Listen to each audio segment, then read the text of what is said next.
They say options are good in the fight game, and for UFC welterweight champion Kamaru Usman, his options have never been greater. Money talks, and by the sound of things, Conor McGregor might have just talked his way into a title shot against the Nigerian Nightmare. A fight that would net Usman by far and away the biggest payday of his career. Anyone who knows anything about the sheer physicality of the 170-pound king understands that Usman should be a pretty heavy favorite to totally smash McGregor if this fight ever does come together. But Conor isn't the only big name that Kamaru has been linked to. In an era where crossover boxing matchups are becoming more and more common, just as Conor McGregor once shared the ring with the legendary Floyd Mayweather, Kamaru Usman has been campaigning for his own slice of pie. Singling out the pound-for-pound king boxing Saul Canelo Alvarez as an ideal opponent for his professional debut.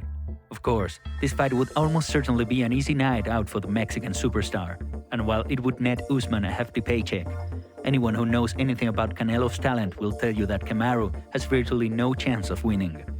I did want to ask you, Kamaru's been talking about a possible boxing match with Canelo, which seemed surprising. I mean, is there something that you would even discuss? Is that what he said tonight? Yeah, well, he said it this week. He's just like the greatest pound-for-pound MMA fighter, the greatest pound-for-pound boxer. I watched the Canelo fight tonight.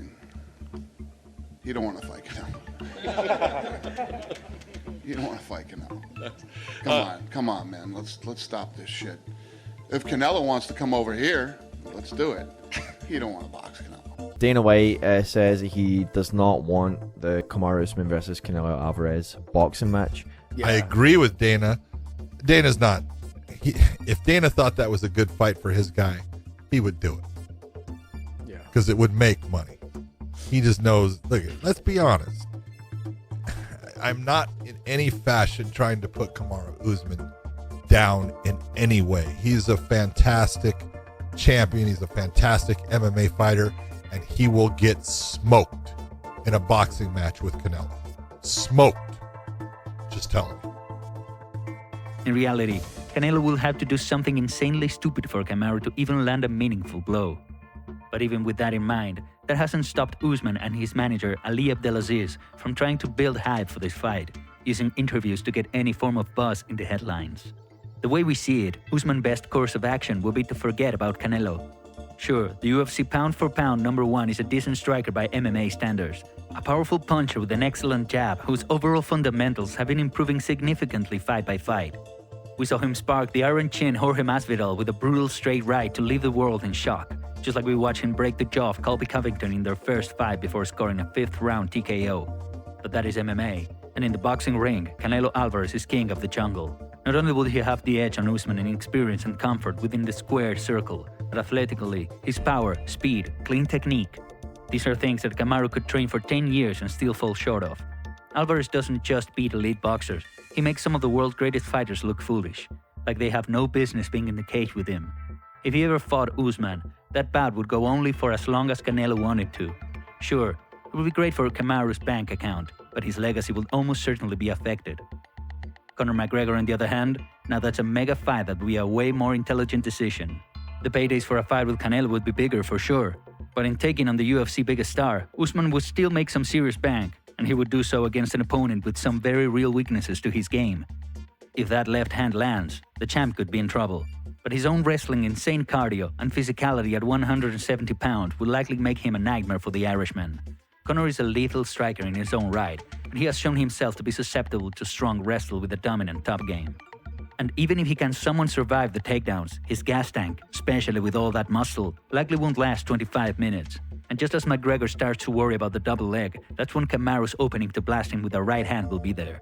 Just ask Khabib. That's exactly how he knocked the Notorious down to the canvas at UFC 229. Usman has definitely become a lot more exciting to watch in the last few years, bringing more striking to the table as he grew in confidence. But if Kamaru wanted to fall back on the smothering style of clinch work that got him to the title he now holds, Conor would be the perfect opponent to exploit this on. Usman is a fighter who deserves to make some serious money at this point in his career. With 5 defenses of his title under his belt and a pair of rematches proving that he's on his way towards cleaning out the division, late 2022 or 2023 seems like the perfect time for Kamaru to finally get his marquee payday.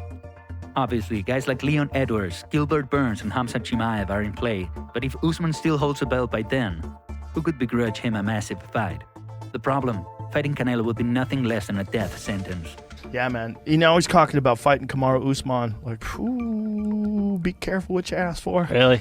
Be careful what you ask for. Shit. Usman is a big man, and he is top of the food chain right now. Yeah. That's the best pound-for-pound fighter alive is Kamaru Usman, and he's a natural 170. You got to remember, Conor McGregor won the title at 145. Fucking hell, that's small. And then he went up to 155, and he knocked out Eddie Alvarez. He became the champ. So he's consecutive, concurrent, Yeah, right. holding 2 titles concurrently. And then he fought at 170, but he fought Cowboy Cerrone, who's a natural 155-pounder. And, you know, no knock on Cowboy. And Cowboy's beat a lot of good 170-pounders. He's an elite fighter. But Usman's a different thing. That's a different peak. There's no oxygen at the top of that mountain. Kamaru is as good as anybody has ever been at 170. And he also has one punch. For the McGregor fight is a no-brainer. Sure, it doesn't really make sense within the context of the 170-pound division. Conor has fought as a welterweight 3 times, going 2-1, with only Nate Diaz and Donald Cerrone as his opponents. 2 guys who move up in weight from long stints at 155 pounds. Usman would without question be the first real, natural welterweight he faced. A tough, durable competitor who has shown an ability to take damage, recover, and pull out the win. There are no 2 ways about it. Usman making a point of publicly accepting Conor's recent call-out is the best path for him right now. Many amateur boxers at his weight would have a field day with him if he decided to transition over to boxing. And that's not meant as a dig at Usman. They are just 2 completely different sports. For our money, Kamaru Usman's legacy would be better helped by getting in there with the former 2-weight world champion McGregor, for a fight that he would be heavily favored to win, a fight that could prove to be a springboard for some real superstardom. Nate Diaz, Khabib Nurmagomedov, Dustin Poirier all have beaten Conor and managed to come away as household names. And while it's understandable that Usman would like to follow the heavyweight champ Francis Ngannou in securing a big money boxing fight, the simple fact of the matter is that even Ngannou has a slightly better chance against Tyson Fury than he would with Canelo. And Francis has virtually no chance against Fury, which tells you the whole story. It's hard to know if the UFC would even let him make a dip into boxing. And honestly, it's difficult to imagine a fight with Conor materializing anytime soon, especially with the contenders that are in front of him. So for now, let's just wait and see how these 2 stories unfold. And keep our minds fixed on Kamaru Usman's next defense of his welterweight belt before thinking too much about these massive super fights. Well, I'm gonna be honest with you. I tell you what I think would really get the people going, and that would make more sense is, when have you ever seen the 2 pound-for-pound fighters in the world, in their respective sports, both in their respective prime, go at it? Name a time. Who are you talking about now? Who is the pound-for-pound best boxer in the world right I mean, Canelo, are you talking about? That's the money fight, too. now? It's not about money. It's about... You want to box Canelo? It's about what gets me out of bed, what gets me scared You want to box to get in Canelo? that gym. Max. You're going to box Canelo? Yo. I mean, I know for the money. I want you that want to challenge. box Canelo? I want the What challenge. about Adesanya? I need you to comment on Adesanya before we get out of here. Would you fight him? Adesanya is my guy. That's something that me and him have to discuss. There's a difference between fighting and competing. If me and him decide we want to compete and the UFC's throwing $100 million at us, then we'll make it happen. Kamaru Usman, ladies and gentlemen.